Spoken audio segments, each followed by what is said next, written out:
It's Halloween season, time to watch some scary movies. So today I'm going to share my picks for my 10 favorite horror movie killers.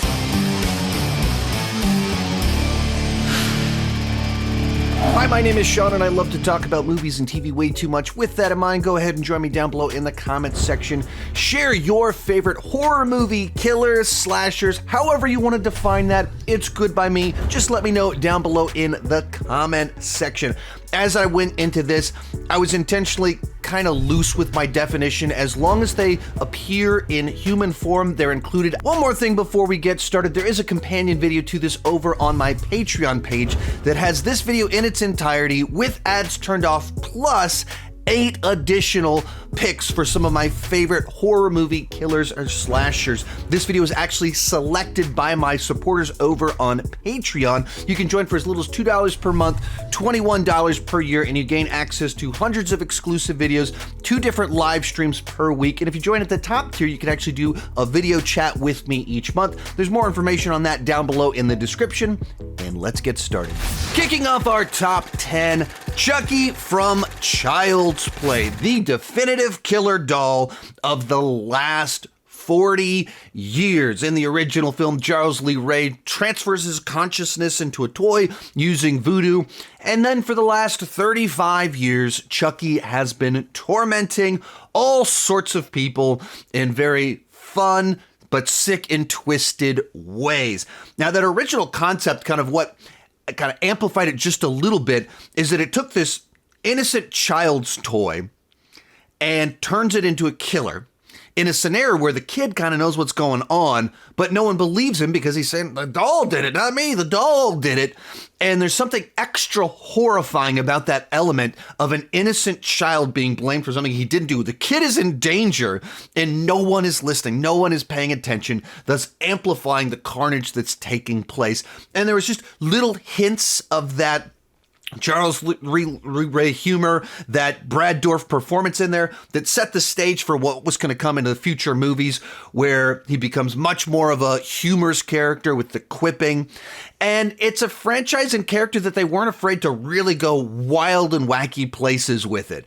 And so you lean heavily into the comedy when you get into Bride of Chucky, in particular Seed of Chucky, where you bring a romance into the mix with Tiffany Child into the mix with Seed.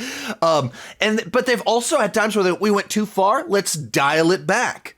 And so that we got a couple that were more straight, more direct horror. We've had multiple Chuckies. They've done so many different things and explored the lore, explored the character, and played it out. I think some of that, why he's lower on the list for me, is that there's not a lot of consistency with the character, because it has had some movies where I was like, that didn't work for me at all. This one over here, I really enjoyed. And especially now with the Chucky show, I just feel like so much of it feels it's gone too wacky and weird for too long and feels a bit played out. So I think that pulled him back a little bit on the list. But one of those characters that is so iconic and memorable that he is the face of killer dolls. Number 9, Art the Clown from the Terrifier films, and he's one of the newer characters to be included on this list, and I think that's simply because he is currently the edgy, dangerous slasher in horror films, where so many of the icons of past decade have been around so long that we're so familiar with them that they've kind of lost their edge.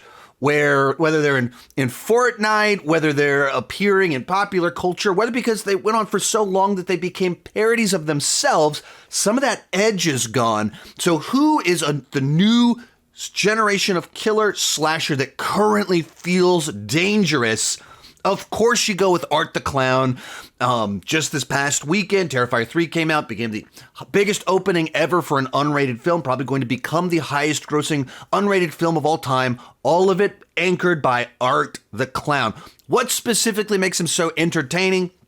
Well, they came up with this very creepy new spin on a killer clown that, unlike most killer clowns, he doesn't talk, he doesn't speak, he's not making wisecracks, but he has this very expressive face where he does a bunch of things that are kind of cute and charming, but he looks so creepy doing all of it, so unsettling.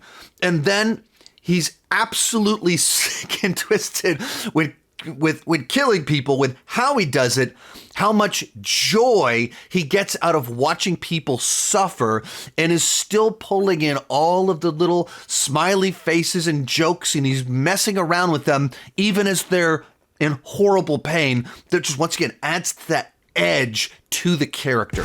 Number 8, Ghostface from Scream. This is a fun one because Ghostface isn't actually a character. Ghostface is a role that many people have played in the context of the movies, and usually inside of each film, multiple people take on that role of Ghostface, and that whodunit aspect is what I've always loved about these movies, is that anybody could be the killer.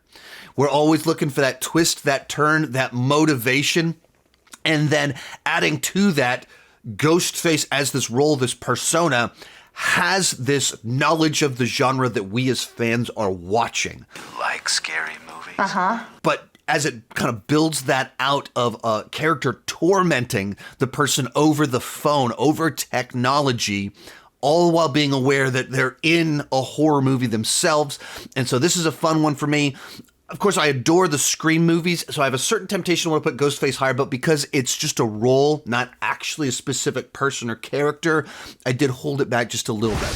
Number 7, the T-800, the Terminator from The Terminator.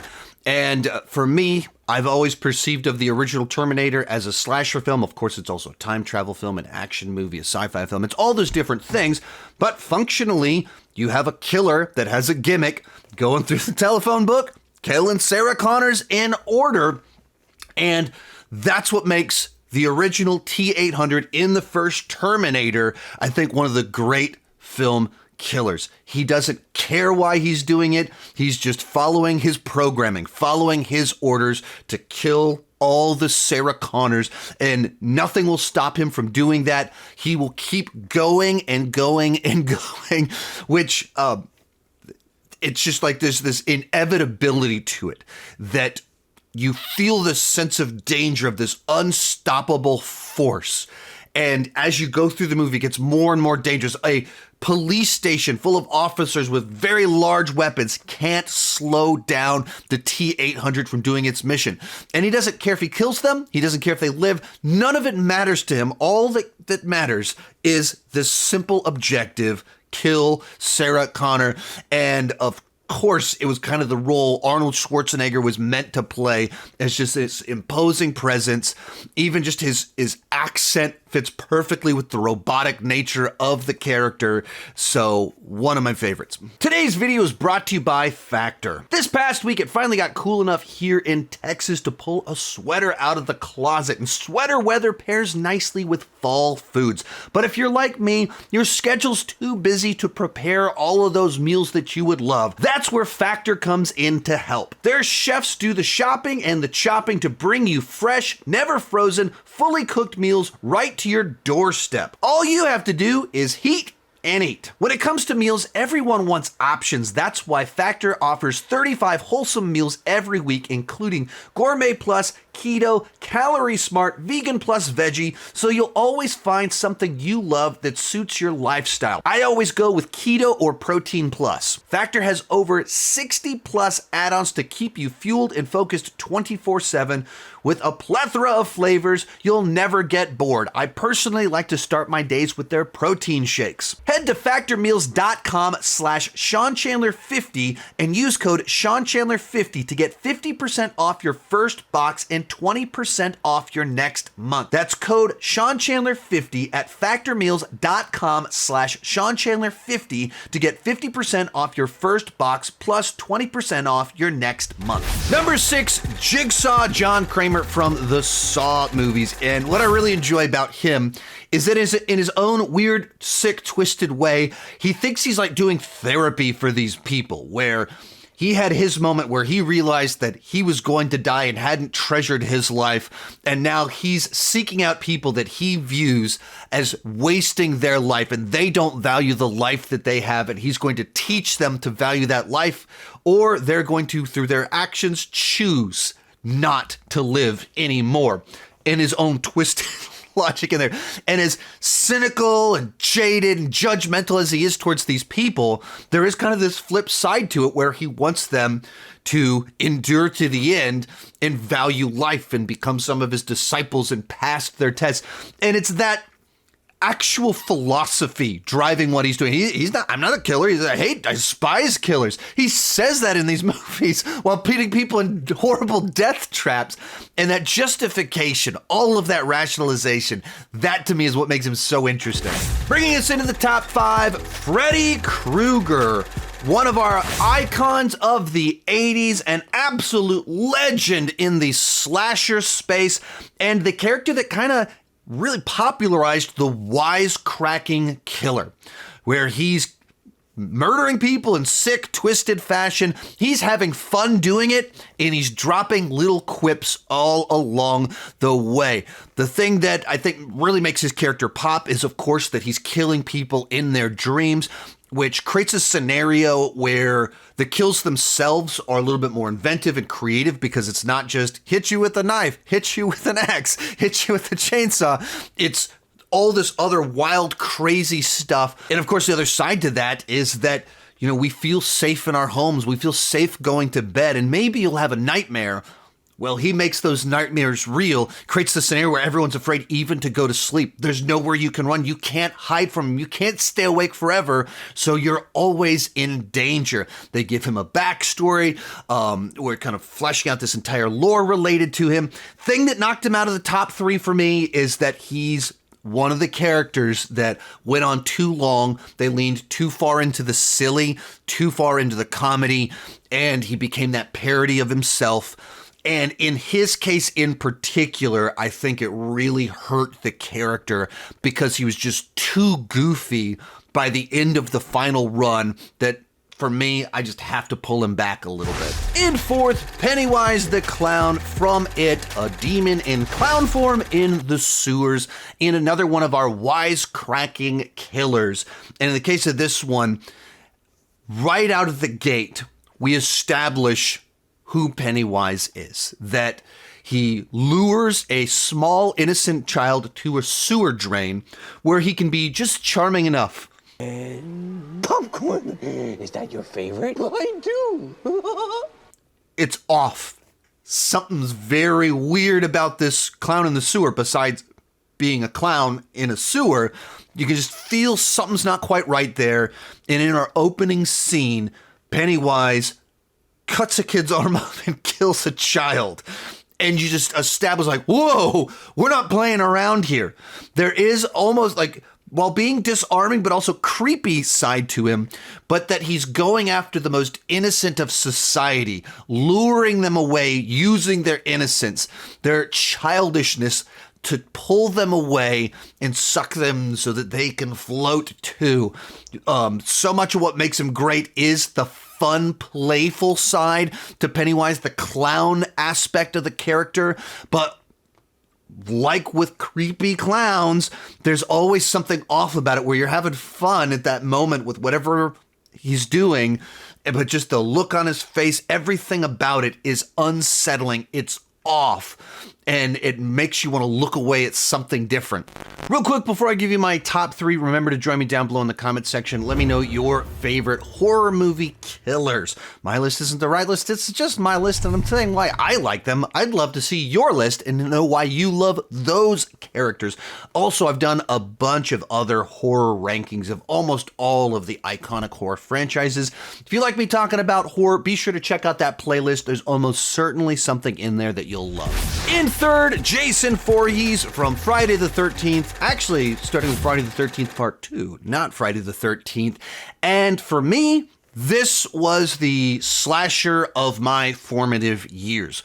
When I first discovered horror movies and slashers on cable television, it wasn't Freddy, it wasn't Michael Myers, it was the Friday the 13th movies, the guy in the hockey mask killing people out at a camp with whatever devices he can find to make it happen. And to the bit earlier, part of what makes them so fascinating is that this is like a franchise that like stumbled into iconic status, where the first one started off as a ripoff of Halloween with Jason's mom as the killer, not super intimidating. And then they're like, well, that made a lot of money. Let's do another one. And then we still don't even get the hockey mask until the third movie. And through it becoming this routine of the 80s that we got a new one every single year, he emerged as just this iconic killer.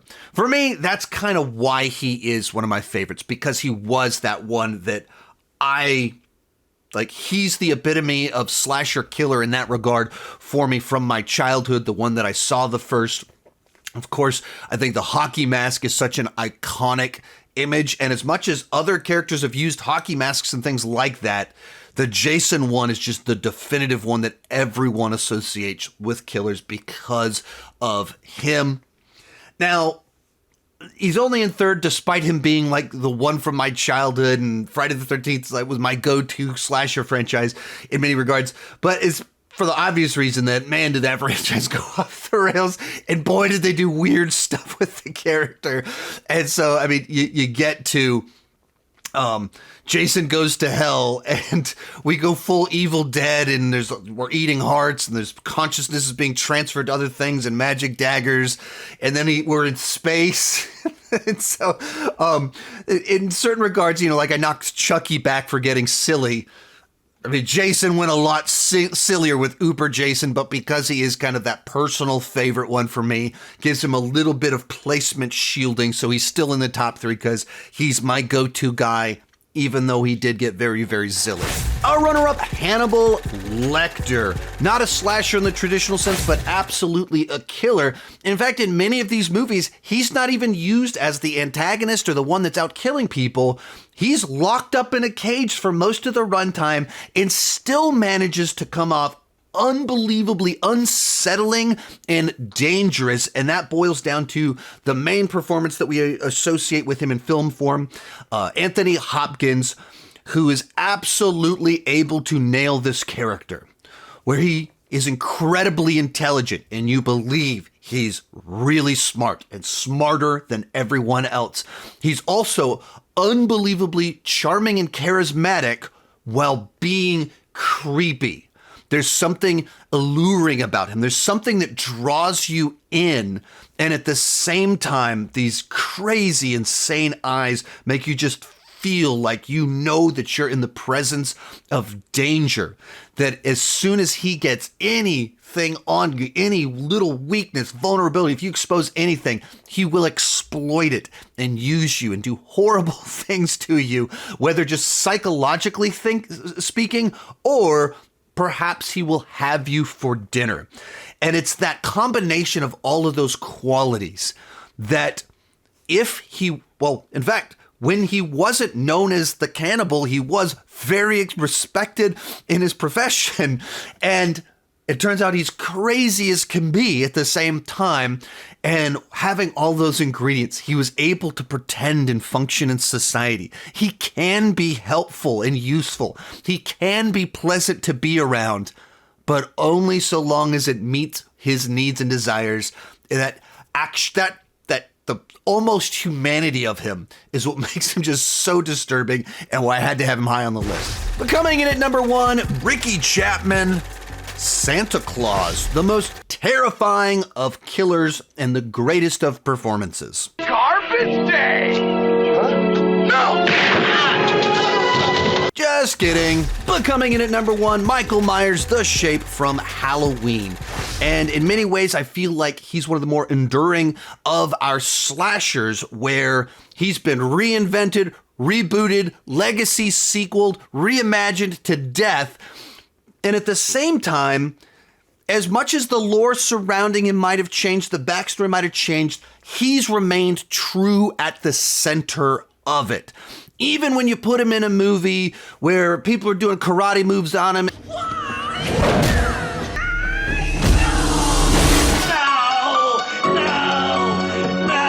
And electrocuting his balls.